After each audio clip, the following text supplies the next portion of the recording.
Express और आइए सबसे पहले बात करेंगे आफत बनती बारिश की। देखिए, उत्तराखंड में बारिश आफत का सबब बन गई है।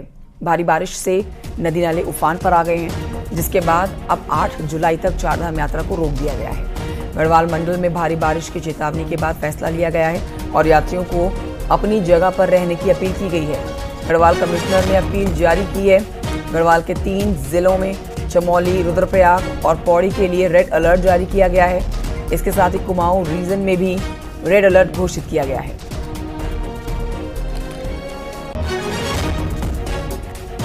हमारे सहयोगी इस पर जानकारी के साथ जुड़ेंगे, लेकिन आपको बता देते हैं कि इस समय पहाड़ में हालात बहुत ज्यादा खराब होते हुए नजर आ रहे हैं। उत्तराखंड में लगातार मानसून इस समय चल रहा है। मानसून से जनजीवन अस्त व्यस्त हो रखा है। दिक्कतें लोगों को बहुत ज्यादा हो रही है। दूसरी तरफ सरकार की तरफ से भी अपील की गई है कि जब तक कुछ बहुत जरूरी ना हो तब तक इस भारी बारिश में घर से बाहर ना निकलें। चारधाम यात्रा पर आए हुए यात्रियों के लिए भी अलर्ट जारी कर दिया गया है कि जिस जगह पर हैं उसी जगह पर रुक जाएं, क्योंकि लगातार तेज बारिश हो रही है।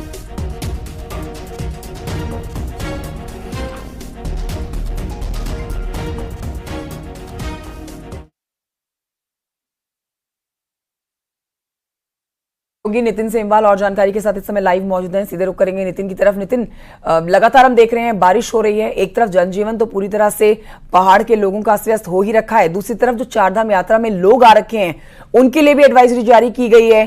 किस तरह की गाइडलाइंस दी गई है और बारिश में ना जाने की जो चेतावनी दी गई है उस पर विस्तृत जानकारी हमारे दर्शकों को दीजिए। जी, निश्चित रूप से अगर देखा जाए तो जिस तरीके से लगातार पहाड़ों में बारिश हो रही है और बारिश की वजह से जो सड़क मार्ग है वो लगातार बाधित हो रहे हैं। चाहे हम गढ़वाल क्षेत्र की बात कर लें, टिहरी है, रुद्रप्रयाग, उत्तरकाशी और चमोली, ये वही जनपद है जहां से चारों धाम यात्रा संचालित होती है और यहाँ पे लगातार मार्ग बाधित हो रहे हैं।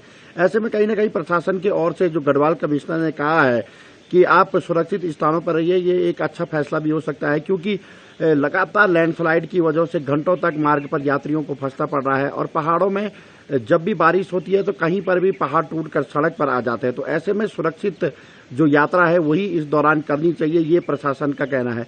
अगर चारों धाम की यात्रा की बात करें तो इस वर्ष रिकॉर्ड तोड़ यात्री पहले ही चारों धाम की यात्रा कर चुके हैं। अगर इस मानसून की बारिश में थोड़ी सी व्यवस्थाएं ठीक रहेंगी और जो यात्रा पर निकलने वाले यात्री है अगर वो थोड़ा सा धैर्य बना के रखेंगे तो आगे भी जो बारिश कम होगी तो उसमें यात्रा को संचालित किया जा सकता है, ये प्रशासन का भी कहना है।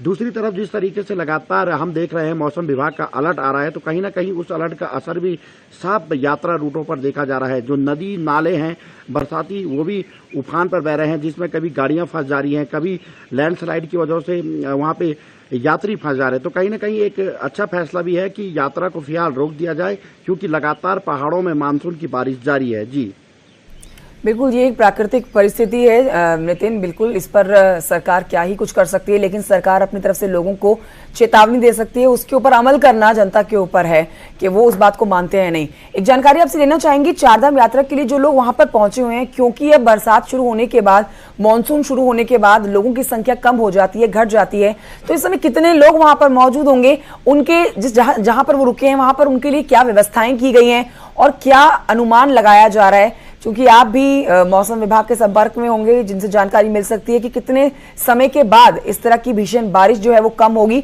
और एक बार फिर से लोग यात्रा पर निकल सकते हैं।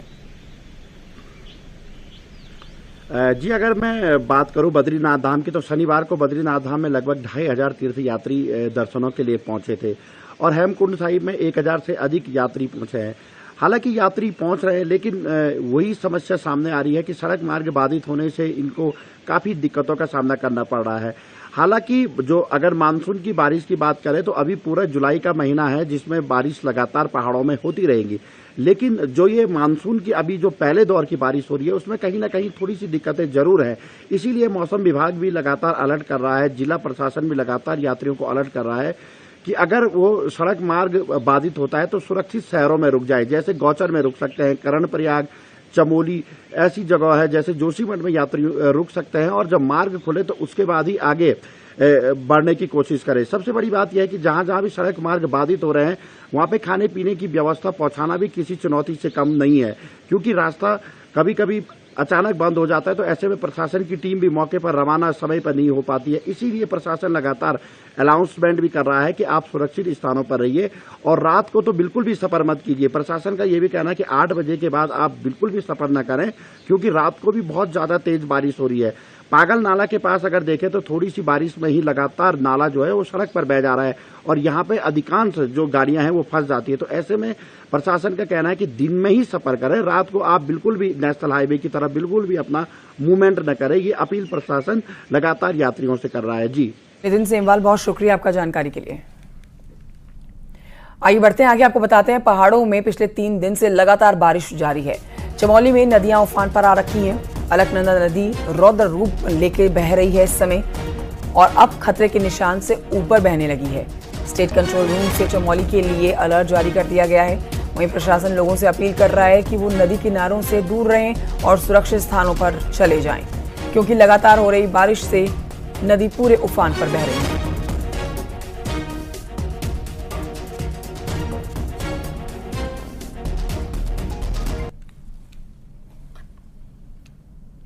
ये तस्वीरें आपको दिखा रहे हैं, ऐसी तस्वीरें हर तरफ से आ रही हैं उत्तराखंड से। क्या पहाड़ और क्या मैदानी इलाके, हर जगह बरसात ने कहर बरपा रखा है। लोगों के लिए घरों से बाहर निकलना मुश्किल हो गया है। इसी बीच सरकार की तरफ से भी कहा गया है कि घर से बाहर तभी निकलें जब तक कोई बहुत ज़रूरी काम ना हो। चारधाम यात्रा पर भी इस बरसाती खतरनाक बारिश का असर पड़ता हुआ साफ देखा जा सकता है। नदियां उफान पर हैं, बरसाती नाले जो हैं वो बहुत ही ज़्यादा तेज बहाव के साथ आगे बह रहे हैं।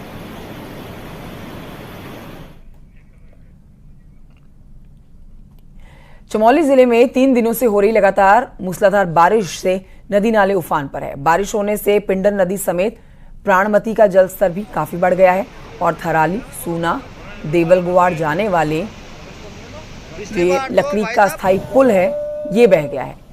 कई स्थानों पर भूस्खलन जैसी समस्याएं बन गई हैं। प्रशासन ने सुरक्षा को देखते हुए नदी नालों के किनारों पर रह रहे लोगों को सुरक्षित स्थानों पर चले जाने के निर्देश दिए हैं।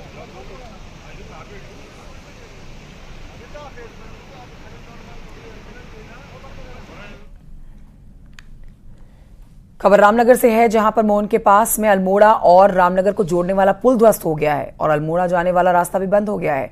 भारी बारिश के बाद बरसाती नाला उफान पर आ गया है। पानी के प्रकोप से पुल नहीं बच पाया है। पहले पुल में बड़ी दरारें आई हैं और फिर देखते देखते पुल ध्वस्त हो गया है, नाले में समा गया है। दोनों तरफ काफ़ी गाड़ियां भी हैं जिन्हें पहले ही रोक लिया गया था। तस्वीरें आप देख सकते हैं, पहले पुल पर दरारें आई हैं जिसके बाद ट्रैफिक को रोका गया है ताकि कोई नुकसान ना हो, कोई दुर्घटना ना हो।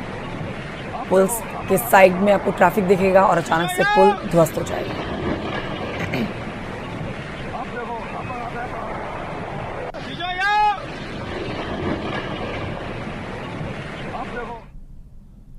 नैनीताल के आवागढ़ में खतरे की जद में आए हैं मकानों को अब खाली करा लिया गया है।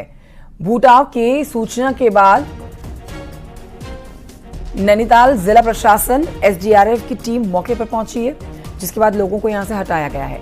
पिछले साल भी इसी स्थान पर कटाव हुआ था, एक मकान गिर गया था। अब इस पूरे इलाके में 30 मकानों पर गिरने का संकट खड़ा हुआ है। लोग तेजी से जो बारिश हो रही है उससे परेशान है। तेज बारिश के बाद भी अपने घर छोड़ने को मजबूर है और तैयार नहीं थे पहले, लेकिन प्रशासन ने इनको हटाया और रैन बसेरों में शिफ्ट किया है।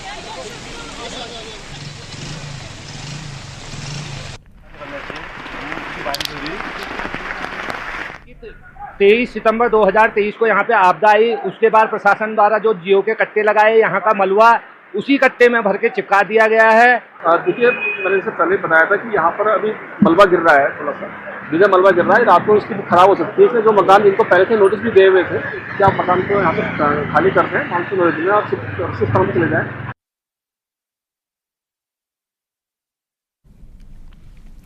नैनीताल का संकट कभी भी कट सकता है। मॉनसून में ये बड़ा संकट नैनीताल पर बना हुआ है। नैनीताल जाने वाली कई सड़कें खतरे की जद में हैं, तो कई स्थानों पर पहाड़ी जो हैं वो दरारें आ गई हैं वहां पर, और इससे बड़े नुकसान का अंदेशा लगाया जा रहा है। इस सड़कों की आप हालत देख रहे हैं इस समय, जहां बुरा हाल है। बारिश की वजह से सड़कें धंस गई हैं और भूस्खलन भी हो रहा है। हमारे साथ हमारे सहयोगी जुड़ गए हैं नरेंद्र इस खबर पर, वीरेंद्र बिष्ट और जानकारी के साथ। वीरेंद्र, ये काफी चिंता की बात है, जो तस्वीरें हम दिखा रहे हैं ये दिखाती हैं कि किस तरह से संकट ये कभी भी और भी बड़ा हो सकता है, कभी भी गहरा सकता है। संपर्क नैनीताल का कट चुका है और सड़क से मानसून में ये बड़ा खतरा नैनीताल पर बना हुआ है। वाकई कंचन, अगर देखा जाए तो नैनीताल आने वाली जितनी भी सड़कें हैं, वो चाहे कालाढूंगी मार्ग हो या फिर हल्द्वानी मार्ग हो या फिर जो भंवाली मार्ग हो, उन पर बड़ी बड़ी दरारें आ गई हैं। और कारण इसका सबसे बड़ा यह है कि मानसून में जिस तरह से बारिश हो रही है, जो नाले हैं या कलमट हैं वो बंद हैं पूरी तरीके से। कई इलाकों में जो ग्रामीण सड़क इन नैनीताल को जोड़ते हैं उनमें लगातार मलबा गिर रहा है। कई इलाकों पर कई सड़कों पर दरारें पड़ गई हैं। तो ये कहा जा सकता है कि आने वाले जो दिन जिस तरह से मानसूनी बारिश हो रही है, ये एक आफत लेके आ सकती है और जो नैनीताल आने जाने वाली सड़कें हैं उन पर कभी भी टूट का खतरा बन सकता है। हालांकि जो नैनीताल के आसपास जिले के मार्ग हैं उनमें भी इसी तरीके का संकट है। जो अल्मोड़ा भंवाली हाईवे है वो कल रात से बंद है। खैरना के पास लगातार मलबा आ रहा है। इसके अलावा कुमाऊं में भी कई सड़कें ऐसी हैं जिन पर इसी तरीके का संकट है, दरारें आ रही हैं, टूटने का खतरा है। और मानसून ने जिस तरह से पहले चरण में ही अपना रौद्र रूप अपनाया है, तेज बारिशें हो रही हैं, इन तमाम चीजों को लेकर संकट बना हुआ है। नैनीताल की जो माल रोड है उस पर भी दरारें दिख रही हैं और पिछले 2016 में भी जो मॉल रोड थी वो पूरी तरीके से ध्वस्त हो गई थी। अब उसी तरीके का संकट एक बार और दिख रहा है। ओवरऑल बात करी जाए नैनीताल में जिस तरह से जो आवागढ़ वाला इलाका है वहां पर पूरी तरीके से खतरा बना हुआ है। जो मकान है वो गिरने का संकट बना हुआ है। चाइना पीक की पहाड़ी से खतरा बना हुआ है। टिफिन चौक की पहाड़ी से खतरा बना हुआ है। बलिया नाले में पुनर्निर्माण के कार्य जरूर हो रहे हैं लेकिन वो भी धंसाव की स्थिति में है। तो ये कहा जा सकता है कि आने वाले दिन कठिन है। जिस तरह से अभी 1-2 महीना पूरी तरीके से तेज बारिशें होंगी, मानसून का पूरा दौर चलेगा, तो एक बड़ा संकट हो सकता है। सड़कों की अगर ओवरऑल बात कुमाऊं में की जाए तो जो पिथौरागढ़ चंपावत राष्ट्रीय राजमार्ग है वो पूरी तरीके से बाधित है। इसके अलावा अल्मोड़ा में कई सड़कें बंद हैं। पिथौरागढ़ में यही स्थिति है। तो मानसून की बारिश जिस तरह से हो रही है तो सड़कों पर खास तौर पर इसका असर दिख रहा है। और आने वाले दिन चाहे वो नैनीताल हो चाहे वो कुमाऊं की जो लाइफलाइन कही जाती हैं सड़कें, उन पर एक बड़ा संकट दिखाई देता है। जी, जानकारी के लिए अगली खबर चमोली से है, जहां पर बद्रीनाथ नेशनल हाईवे एक बार फिर से बंद हो गया है। भारी बारिश के बाद पैका पुल के पास में पहाड़ से भारी चट्टान सड़क पर आ गई, जिसकी वजह से सड़क पूरी तरह से बंद हो गई है।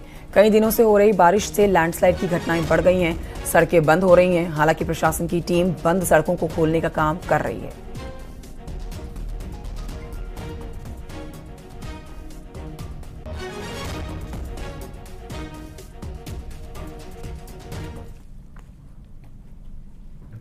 उधर बागेश्वर में कई दिनों से लगातार बारिश हो रही है, लोगों के लिए मुसीबत बन गई है बारिश। यहां कांडा क्षेत्र भारी बारिश से एक मकान पर पहाड़ी से बड़ा बोल्डर आ गया है। देर रात पहाड़ी से बोल्डर और मलबा घर के एक हिस्से पर गिरा है, जिससे घर का एक हिस्सा पूरी तरह से टूट गया है। गनीमत रही कि जब पहाड़ी से मलबा आया तब घर के अंदर कोई नहीं था, नहीं तो बड़ा नुकसान हो सकता था। कांडा क्षेत्र में हुई सबसे ज्यादा बारिश से ये घर इस तरह से नुकसान की जद में आ गया है। ये देख सकते हैं आप, अभी तक 76 mm बारिश हुई है और पहाड़ी से बोल्डर आकर मकानों के ऊपर गिरना शुरू हो चुके हैं।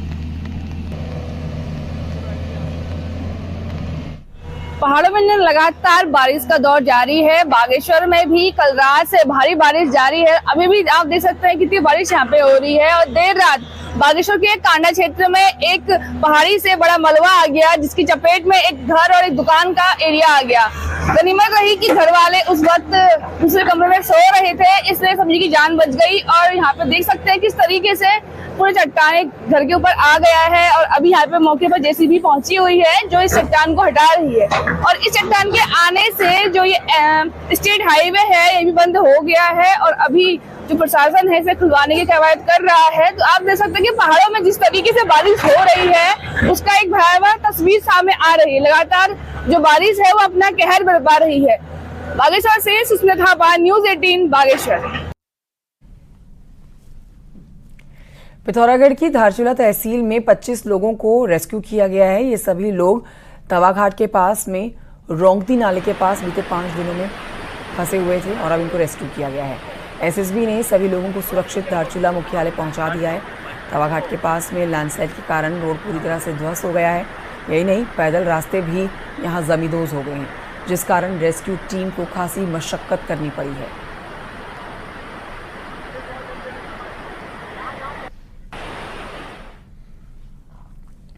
लगातार हो रही बारिश के कारण पिथौरागढ़ में नदियां उफान पर हैं और पुल भी खतरे में आ गए हैं। जौलजीबी के पास में गौरी नदी उफान पर है, जिसे देखते हुए प्रशासन ने अलर्ट जारी कर दिया है। बारिश के कारण गौरी नदी चेतावनी के स्तर से ऊपर बह रही है, जिसे देखते हुए प्रशासन ने नदी किनारे रहने वाले लोगों को सावधान रहने को कहा है। साथ ही इस इलाके में आपदा प्रबंधन की टीमों को भी अलर्ट मोड पर रहने को कहा गया है। गौरी नदी के साथ ही काली नदी भी 2 दिनों से अपने जलस्तर से ऊपर बह रही है, जिसके बाद जौलजीबी, बलुआकोट, धारचूला और झूलाघाट में नदी किनारे रहने वालों के लिए अलर्ट जारी किया गया है। पिथौरागढ़ में चाइना बॉर्डर को जोड़ने वाला गुंजी पुल खतरे की जद में आ गया है। तेज बारिश के कारण पुल के बेस में दरारें आ गई हैं। तस्वीरें आपको चाइना बॉर्डर से हम दिखा रहे हैं। ये तस्वीरें आप देख सकते हैं, एक्सक्लूसिव तस्वीरें आप सिर्फ न्यूज़ 18 पर देख सकते हैं।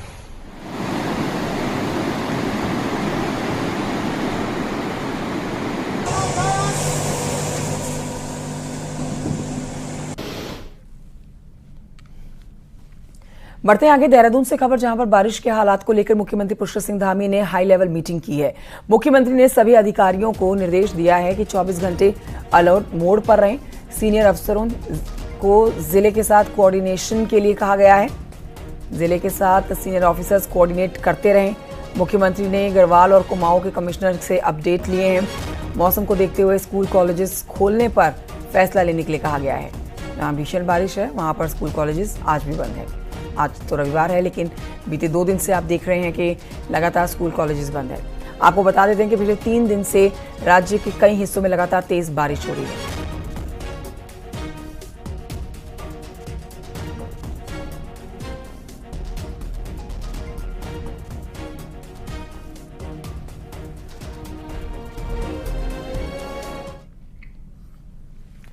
देहरादून से खबर है, जहां पर केनाल रोड पर सड़क चौड़ीकरण के लिए पेड़ काटने का विरोध तेज हो गया है।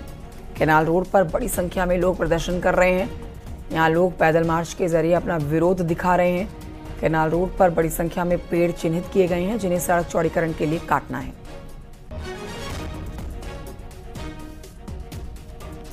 सुनील नप्रभात और जानकारी के साथ जुड़ गए हैं। सुनील, हम लगातार देख रहे हैं बीते कुछ दिनों से लोग अपना आक्रोश दिखा रहे हैं, शांतिपूर्ण तरीके से अपना आक्रोश दिखा रहे हैं, पैदल मार्च करके केनाल रोड पर सड़क चौड़ीकरण के लिए जो पेड़ काटे जाने हैं उसको लिए अपना विरोध दिखा रहे हैं। क्या विरोध प्रदर्शन आज भी किया जा रहा है और क्या मांग कर रहे हैं लोग? बिल्कुल कंचन, आज भी विरोध प्रदर्शन चल रहा है और पिछले कुछ सालों में राजधानी देहरादून में डेवलपमेंट के नाम पर, विभिन्न प्रोजेक्ट के नाम पर जिस तरह से अंधाधुंध पेड़ों का कटान किया गया, उससे यहाँ पर आम लोगों में भारी आक्रोश है। आप देख सकते हैं कि ये कैनाल रोड का इलाका है, जहाँ पर अभी हाल में ही पेड़ों का छपान किया गया है, उनको चिन्हित किया गया है सड़क चौड़ीकरण के लिए। यहाँ पर लोगों ने पैदल मार्च किया और उसके बाद यहाँ पर एक सभा का आयोजन यहाँ पर किया गया है। ये एक स्वतः स्फूर्त भीड़ है जो सोशल मीडिया के जरिए यहाँ पर इकट्ठा हुई है और इसी तरह से राजधानी के हर क्षेत्र में, आप चाहे सैसदारा की बात करें, जौलीग्रांट एयरपोर्ट की बात करें, पिछले दिनों आपने देखा कि कैंट रोड पर पेड़ चौड़ीकरण के नाम पर जब प्रोटेस्ट हुआ तो उसके बाद प्रशासन को बैकफुट पर आना पड़ा। और ठीक यही हाल कैनाल रोड पर भी है कि यहाँ पर जब पेड़ों का छपान किया गया उसके बाद प्रोटेस्ट हुआ और उसके बाद उन पेड़ों पर पेंट कर दिया गया। यहाँ पर हर वर्ग के लोग इकट्ठा हैं। मेरे साथ कुछ यूथ हैं जो इस प्रोटेस्ट में शामिल हो रहे हैं। दोस्त, आज आप यहाँ पर इकट्ठा हुए हैं, क्या कुछ कारण है? तो मेन कारण यही है कि अभी क्या है कि लगातार जो शहर में अलग अलग जगह, जैसे पहले खलंगा, फिर कैंट रोड, इन जगह जो सरकार आदेश निकाल रही है कि पेड़ काटने हैं और उनको मार्किंग की जा रही है, उन पर नंबर दिया जा रहा है। तो अभी जो कैनाल रोड है एनआईवीएच के पीछे, वहाँ पर आप देख पाओगे कि जो पेड़ है वहाँ पर छिल कर उनको नंबर दिया गया है। तो हमारा सवाल यही है कि पेड़ क्यों कटने चाहिए, उसका एक लॉजिकल रीजन होना चाहिए। आप क्या करते हैं, पढ़ाई करते हैं? हाँ जी, मेरा नाम जॉन ऑफ है, पराशक्ति सोसाइटी से है। तो ये सब सिनेरियो देख के मुझे एक कोट याद आता है अब्राहम लिंकन की। मिस्टर अब्राहम लिंकन ने जो बोला है कि you can fool all the people some time, You can also fool some people all the time, but you can never fool all the people all the time. So आप यहाँ पे सारी जनता देख रहे हैं। अब मैं बस एक शब्द ये कहना चाहूँगी, एक लाइन ये कहना चाहूँगी कि हमारा देहरादून जाग गया है। धन्यवाद। आप देखिए कि यहाँ पर यूथ भी इकट्ठा है, आप आज प्रोटेस्ट में पहुंचे, क्या कहना चाहते हैं? जिस तरीके से मैं मैट संस्था से प्रिंस कपूर हूँ और जिस तरीके से सरकार अंधाधुंध डेवलपमेंट करते जा रही है और लगातार पेड़ों को चिन्हित करके उनको काटने की मुहिम चला रही है, चाहे वो खलंगा के पेड़ हो या कैंट रोड के पेड़ हो या आज NIVS के बैक गेट पर जो कैनाल रोड के पेड़ हैं जो चिन्हित हुए थे। तो हमारी सरकार से यही मांग है कि आप एक सस्टेनेबल डेवलपमेंट प्लान लाइए जिसमें आप जितने बुद्धिजीवी हैं देहरादून के, जितने भी एनवायरमेंटलिस्ट हैं, उनके साथ बैठिए, उनके साथ बातचीत कीजिए और तब एक प्लान के साथ आइए। आप इस तरीके से अंधाधुंध और देखिए अब प्रदेश के युवा आ गए हैं यहाँ पर अपनी नाराजगी दिखाते हुए। शुक्रिया आपका सुनील प्रभात जानकारी के लिए। और आइए बढ़ते हैं आगे, आपको बताते हैं उत्तराखंड में गरीबी रेखा से नीचे रहने वाले 14 लाख राशन कार्ड धारकों को सस्ता नमक मिलेगा। सरकारी राशन की दुकान पर ये आयोडनाइज नमक 8 रुपए किलो मिलेगा। मुख्यमंत्री नमक पोषण योजना की शुरुआत शनिवार को मुख्यमंत्री पुष्कर सिंह धामी ने की है। मुख्यमंत्री ने कहा है कि सरकार का प्रयास गरीब लोगों को कुपोषण से बाहर निकालने का है। और इस मौके पर मुख्यमंत्री और खाद्य आपूर्ति मंत्री रेखा आर्य ने कुछ लोगों को आयोडीन से भरे हुए इस नमक को वितरित किया है।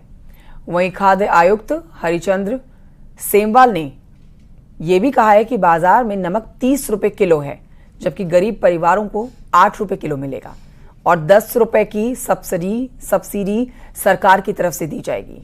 20 करोड़ रुपए का खर्च आएगा इस पर।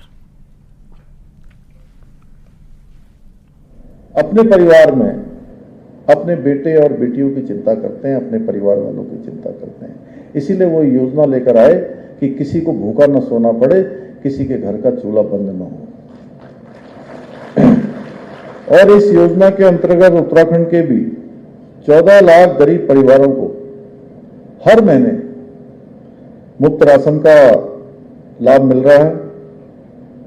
इस योजना के अंतर्गत पहले सामान्य चावल मिलता था, अभी रेखा जी बता रही थी, लेकिन अब फोर्टिफाइड राइस इसमें वितरित किया जा रहा है। पूरे प्रदेश में जो भारत सरकार की गरीबी रेखा तय की गई है, राष्ट्रीय खाद्य सुरक्षा योजना में जो लोग आते हैं उनको दिया जा रहा है, जो लगभग 15 लाख के करीब परिवार हैं पूरे प्रदेश में, और उनको राज्य सरकार द्वारा 8 रुपए में दिया जा रहा है और 10 रुपए उसमें सब्सिडी दी जा रही है, जो राज्य सरकार के द्वारा लगभग 20 करोड़ रुपए वार्षिक वहन किया जाएगा। चमोली बारिश के बावजूद भी गढ़वाल सांसद और बीजेपी के राष्ट्रीय मीडिया प्रमुख अनिल बलूनी ने उपचुनाव का प्रचार किया है और बीजेपी उम्मीदवार के लिए जनता से वोट की अपील की है। गढ़वाल सांसद अनिल बलूनी ने पीपलकोटी क्षेत्र में बीजेपी उम्मीदवार राजेंद्र भंडारी के लिए प्रचार प्रसार किया।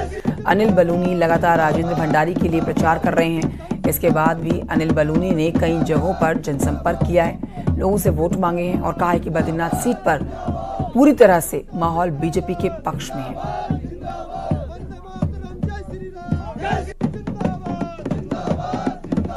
विगत लोकसभा चुनाव में बद्रीनाथ विधानसभा में जब मैं चुनाव लड़ा था तो मुझे बहुत ही अच्छा लोगों का बहुत ही ज़बरदस्त जन समर्थन मिल रहा था। और जो अभी मैं देख रहा हूँ कि पिछले लोकसभा चुनाव से ज़्यादा लोगों के अंदर उत्साह है, ज़्यादा समर्थन मिल रहा है और मुझे लगता है कि मैं इसके लगभग 8,500 वोट से मुझे यहाँ से मार्जिन था मेरा यहाँ से, मुझे लगता है कि उससे ज़्यादा मतों से जीतने वाले हैं और लोगों में उत्साह है, लोगों में भारतीय जनता पार्टी के विधायक बनाने को लेकर सोच साफ दिखाई दे रही है।